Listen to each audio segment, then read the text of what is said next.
Uwin, recently, 2 weeks ago, napang kuman inbuyan dito senior citizen ko, bale 2 groups na gitoy, ken after kadidya insublat kumet iti PWDs tayo, tanapang kumet in kabil isuda jay kids zona. Tamuyo, digito people with disability, aket kas may nga ina iti adamit rangkap na at amok met itirik na iti maysa nga kunak malangaro den maysa nga individual nga adda anak na kasjay isu nga amoy dito bingket masapul da iti nagariya ti socialization da isu nga napangkumit kinuyog ida jay kids sona. Manu damet Bale we have 85 kids nga isu yes so amin.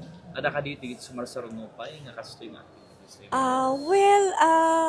Actually, monthly metket nga aramiden tayo dito senior citizen ay ngem dito PWD aramidek nga quarterly. Oo, taamo yuket medyo narigat masiti handle ito Ubbing taamo yuket ada dagiti tantrums sa dagito isu nga nakasaritak dagiti teachers kunada nagtutulag kami nga at least mga quarterly 4 times a year ti parang held mi dito nga activity da.